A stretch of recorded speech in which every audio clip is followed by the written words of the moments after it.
Apologies, but some of this video is going to be out of focus because I can't get my autofocus to work. So this video is about guitar plectrums, otherwise known as picks. I just use both names. I got this sample pack at the local music shop, which is very handy, and it cost me it was about $13. So let's have a look. We'll open up. I'll talk about different types of picks, which ones do kind of what, which ones work better, etc. So this is from Dunlop. There's probably other companies you can get, but this is the one the local shop has. And inside we have a wide variety of picks. Cool. So picks come in different types of materials. So I'll just talk about plastics because these are all plastic picks. And they also come in different sizes and shapes, and they all have an effect on the sound. So here's the variety we're getting here. It's quite a lot. So this one here is kind of it's a type of plastic that's got a bit of thickness to it, a bit of texture. This is a 60mm. This is kind of where I'd say an average plectrum should be for, say, a middle school student. For primary, I actually recommend something like around 50, a little bit lighter, just so it helps them play through their strings a bit easier. It's not too harsh, too hard. Look at this really thin plastic. This one here is this grey one. It's a bit of an ice cream container plastic. It's not very nice. But it is a lot more flexible than, say, these harder plastics like the Tortex style. Yeah, I'll show you some examples of how they play. There's so many picks here in this pack actually that I probably can't talk about all of them. Let's just get into it. So the first one here, light grey Jim Dunlop, and this is a 60mm. Let's have a listen to its sound. You can hear a brushiness, so this is good for beginners. I wouldn't really use it past the first year. It's just too light in sound, and you hear a lot of the plectrum actually hitting the next string as it goes over one, and clicks as it hits the next one. It has a percussive sound, which some people might like, but I personally don't like that. I don't want the pick to have that brushy sound personally. Okay, here's the same sort of one. This is a 73, so it's a different colour. It's the same type of plastic. A lot more stronger sound, a bit more body coming out. But again, it's still a little bit clicky for me. Alright, let's try another one. So many picks. I got these shiny plastics. What's that? Okay, this is a dark plastic. It's a 71 number, so it's 70. I think it's 0.71 of a millimeter in thickness. Derlin 500. Never seen this. It's a little polished looking. It feels a lot stiffer, and it seems to be a lot stiffer on the strings.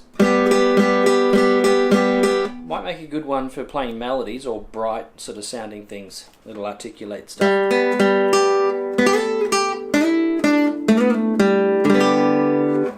So that's that one. That's pretty cool.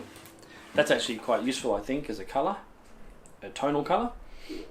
And then we have these metallic kind of ones with these grip things on them. So if you're the kind of person who loses their pick when they're playing and it falls out of your hands, you might want to get something with a bit of grip on it. And there's all kinds of different ideas about how to put grip on picks. Lots of different brands. Again, that doesn't sound very good. It's very ice cream containery. Don't like that one. Here's its younger sibling. It's 0.6 rather than 0.73. So this is even lighter. It'll probably sound worse. Yeah, I'm not going to keep going with that. That's a very tick tick tick kind of sound. Don't like that. Alright, so now we're into, I'd say, something that's a bit more professional grade.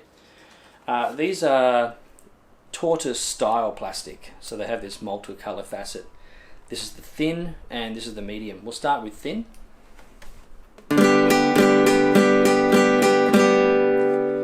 And it's good for vintage sound, but this one's actually the most clicky sound that I've heard. And it also, I think it sounds worse as a click sound, the actual timbre of the click. That first pick that we played, the first two, the dark grey and the light grey, actually has a nicer click. It's a bit more like a rhythmic instrument rather than some harsh, shrill thing. So let's go to that fake tortoise shell look, the medium pick.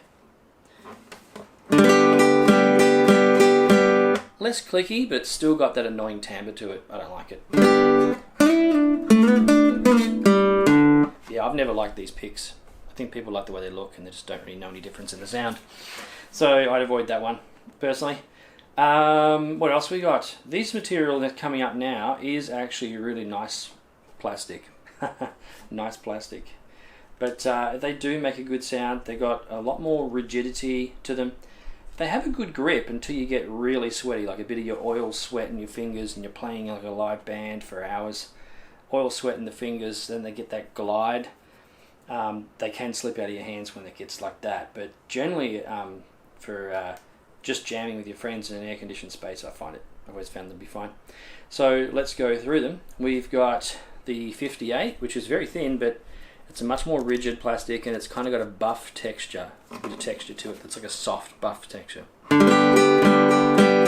might be good for ukulele, I think.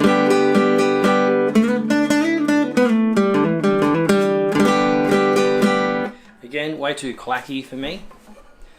Alright, now the 60, the orange one. This is the Tortex. This is actually one of my good old favourites. I use these a lot.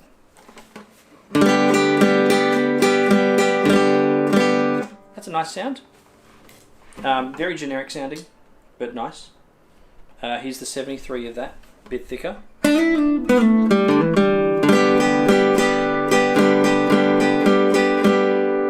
I think it's a very well balanced sound. You're getting a lot of mid-range and a bit of bass, and you've got plenty of treble coming off that.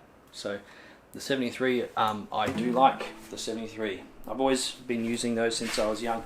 They come in a sharp tip version as well, which is sharps, I think they call it, and it's a green colour, a light green. That's a really good one for playing hard rock and metal. Okay, this one here is the 71mm, but it's got that buff texture to it. So it's like the third last one we played. That'd be really good as a ukulele pick, I think. Still got a bit of a clickiness to it. Okay, and here's the last one. These ones I would categorize as being professional. This is Ultex, which is a type of plastic that's used in specialist applications. It's although it's flexible, I think it's a lot more rigid and less forgiving than other plastics. If you bend this, it could crack, whereas the other ones you could bend, they'd survive. I like the sound of these ones though. Very pleasant. A bit bright perhaps. Some people with brighter sounding, like electric guitars, may not like that sound, but you could also get a thicker version and that'll have a bit more darker sound.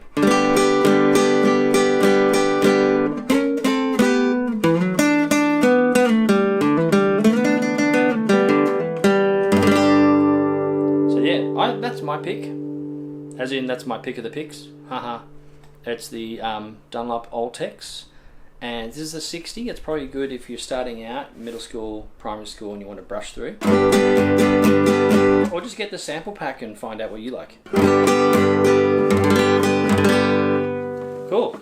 There are other picks as well. I've got metal picks, I've got bone picks, I've got wood picks from about 12 different species of wood, and some other exotic picks.